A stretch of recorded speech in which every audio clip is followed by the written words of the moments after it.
Hi నమస్తే all in one Madhuri ఛానల్కు స్వాగతం. చల్లచల్లని వాతావరణంలో మన మనసుకైతే కారంగా వేడివేడిగా ఏదైనా తినాలనిపిస్తుంది కదండి. అందుకే ఇవాళ నేను మిర్చి బజ్జీతో అయితే మీ ముందుకు వచ్చేసాను. ఇప్పుడు ట్రెండింగ్గా మిర్చిని అయితే ఆఫ్ చేసి కట్ చేసి వేస్తున్నారు కదా మిర్చి బజ్జీ. ఆ విధంగా అయితే సగం వేసాను. సగం అయితే మిర్చి కట్ చేయకుండా ఫుల్ మిర్చిలో అయితే మనం వాము ఉప్పు పెట్టి మిర్చి వేసేసాక అప్పుడు మిర్చి మజ్జిని అయితే మళ్ళీ కట్ చేసి ఉల్లిపాయ పల్లీలు పెడతారు కదా, ఆ విధంగా అయితే ఆఫ్ చేశాను. మరి ఈ రెండు ఐటమ్స్లో మీకే టైప్ ఆఫ్ మిర్చి బజ్జీ ఇష్టమో నాకైతే కామెంట్ చేయడం మర్చిపోకండి. ఇంకెందుకు ఆలస్యం రెసిపీలోకి అయితే వెళ్ళిపోదాము. ముందుగా అయితే మిర్చీలు అయితే తీసేసుకున్నాను. సగం అయితే ఇందాక చెప్పినట్టుగా హాఫ్ మిర్చి అయితే కట్ చేస్తాను. తర్వాత మిర్చీలన్నీ కూడా చిన్న హోల్ పెట్టుకుని కొద్దిగా వాము అలాగే ఉప్పు కలుపుకుని మనం మిర్చిలో అన్నిటిలో కూడా మనం ఫిల్ చేసుకోవాలి. ఈ విధంగా చేస్తే మనం కారం మిర్చి తీసుకున్నప్పుడైతే అంత కారంగా అనిపించదు. అంతేకాకుండా శనగపిండి వల్ల గ్యాస్ ఫామ్ అవుతుంది కదా, ఈ వామ్ తీసుకోవడం వల్ల మనకు ఆ ప్రాబ్లము నుంచి ఉపశమనం ఉంటుంది.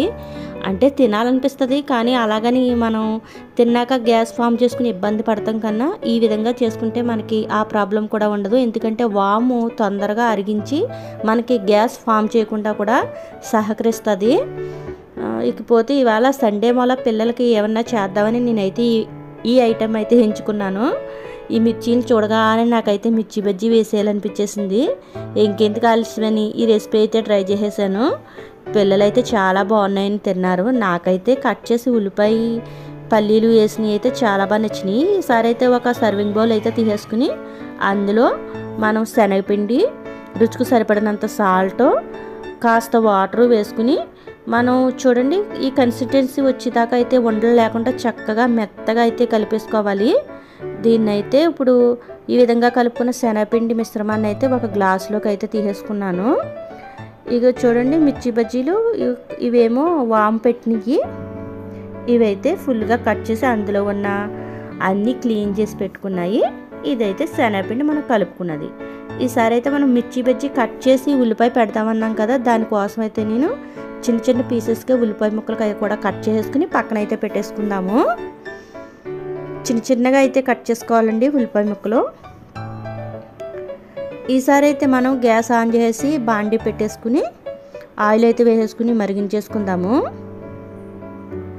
ఆయిల్ అయితే మరిగిపోయిందండి. ఈసారి అయితే బజ్జీ అయితే వేసేద్దాము. ఈ బజ్జీ పిండి ఎప్పుడు కూడా చూడండి ఇంకో బజ్జీకి మిర్చికి అంటుకునే టైప్లో కలుపుకోవాలి. మరి పలచగా అయితే మనకి మిర్చికి అయితే అస్సలు అంటుకోదు.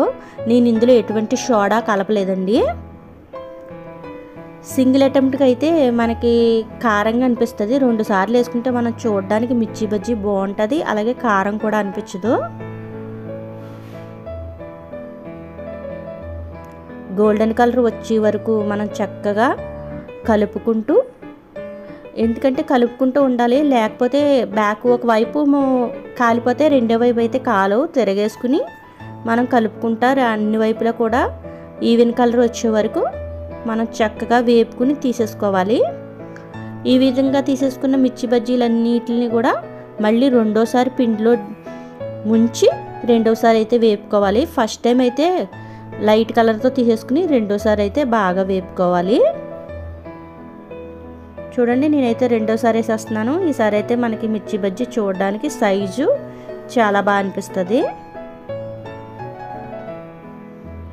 ఇంక గోల్డెన్ కలర్ వచ్చేస్తే ఇంకా సర్వింగ్ ప్లేట్లో తీసేసుకుని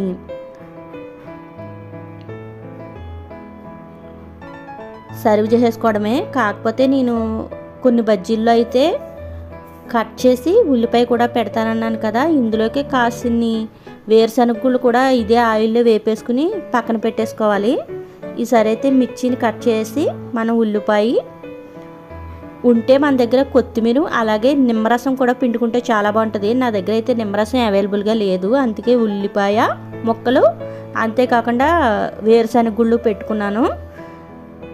ఈ విధంగా రెడీ చేసుకుని నేనైతే సర్వ్ చేసేసుకున్నాను. పిల్లలైతే 2 నిమిషాల్లో ఖాళీ చేసేసారండి. మనం బయట కొనుక్కున్న ఆయిల్ అయితే మరిగిస్తారో ఆయిల్ ఎప్పుడు కూడా 2-3 సార్లు కన్నా ఎక్కువ మరిగితే అది విషపూరితంగా మారిపోతుంది. అందుకే మనం ఇంట్లోనే ఇలాంటి పిల్లలకి స్నాక్స్ అయితే రెడీ చేసుకోవాలి. బయట వాళ్ళు అదే ఆయిల్ మళ్ళీ మరిగిస్తూ ఉంటారు.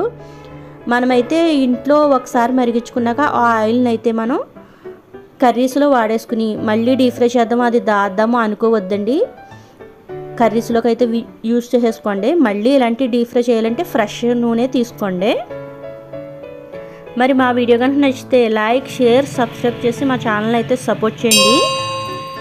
ఇవాళ విశేషాలు అంతేనండి. ఉంటామండి మరి. బాయ్.